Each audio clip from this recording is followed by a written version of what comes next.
Hey guys, and welcome to Coaster Nation. My name's Anderson, and today we're going to be looking at the locker/phone situation with Steel Vengeance and Twisted Timbers at Cedar Point and King's Dominion.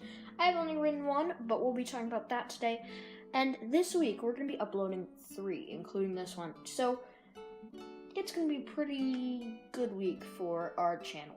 So keep watching, watch those videos, and make sure you guys subscribe. I'll see you guys in a minute. After the brand new intro that I've created. I'll see you guys in a minute.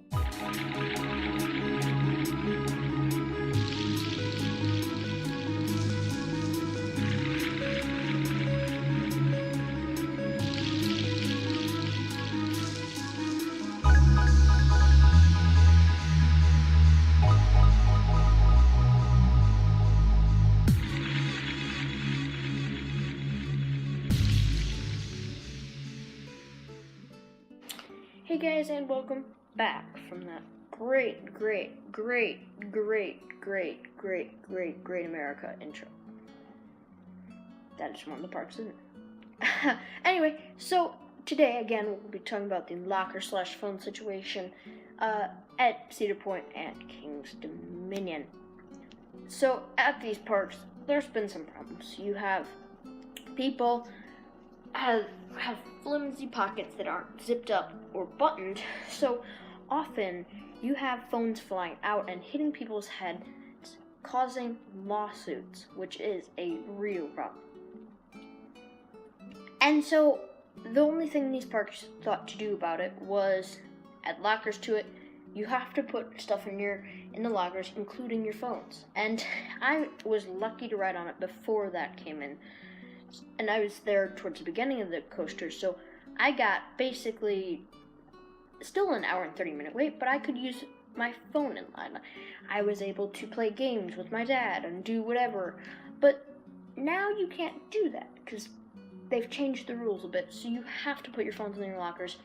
If your phones are found or if they're in your pocket, they are even getting taken, and I bet you in a few years that rule will expand to the whole park, including Cedar Point and King's Dominion, because people aren't being responsible with their phones and aren't bringing pockets that can hold them and are still putting them there.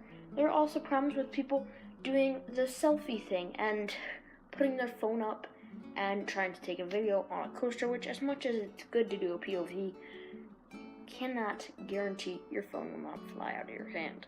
Your hand is not the sturdiest thing, especially on a roller coaster. So, people doing that, they often have to stop the train to go get that, and it's just too bad, because many coasters should be fine without that rule, but because people decide to bring out their phones, or drop their phones, or have them fly out of their pocket, we're having problems.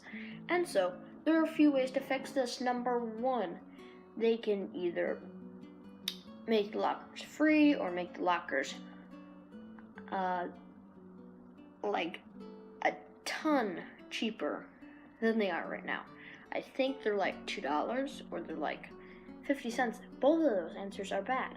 Just add $1 or $2 on my ticket so that the lockers can be free. Because I'm fine with paying $2. I don't even know I'm paying for the lockers as soon as I enter the park. Nobody will, the GP won't know, and that's what's important. Whereas when you have the lockers cost money, then people are like, why the heck am I doing this? And you're going to have a much bigger problem because people don't want to pay $2 or 50 cents, whatever the cost is. I think it was $2 though when I was at Cedar Point.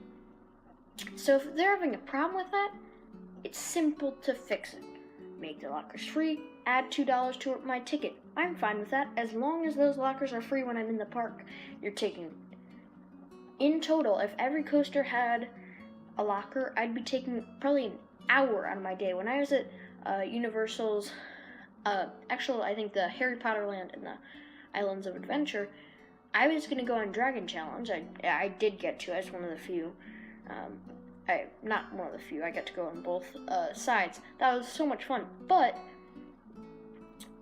the lockers, there was a line for it because they weren't allowing you to put your phones or anything. However, the queue for that wasn't long. So there were not as many guests as there were in Cedar Point, I actually think, which is, as much as that's surprising, that day it was not a too high crowd day.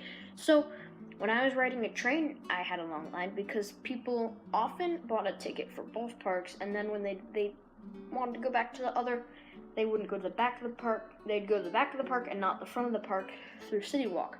So there was that problem. There were a few different problems that day. That was one of them. But what's important is that these parks start thinking about what the guests want. I heard Coaster Studios talking about putting it in the middle of the ride, just lockers that were free. Or he was saying in England they had it where you got a bin number, and they gave you a wristband or something like that, and then your bin was moved across to the other side, and you used your wristband to find your bin with your phone and bags. So you could use your phone till a certain point in the queue, so you could get to use your phone and take pictures of the ride and stuff. But also, it was put in a safe place because the only people touching it were the ride ops, and unless they really thought to start stealing things, that would not happen. They give you a wristband, put your stuff there, moves over. Of course, a locker is probably safer, so putting a locker in the queue would be fine.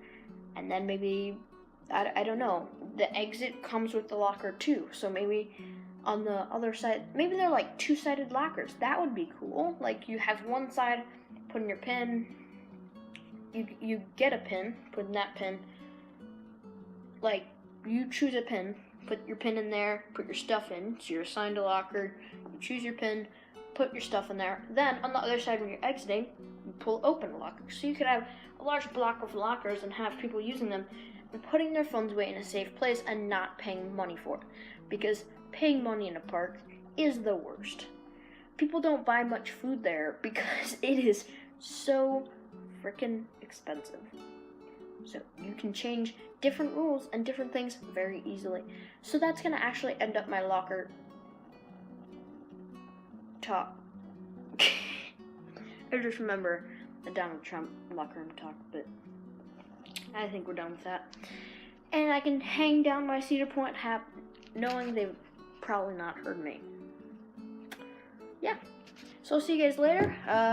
And also, I have been watching a channel who covered this that's not Coaster Studios. His name's Thrill Central. Great videos. You can check out his video on this.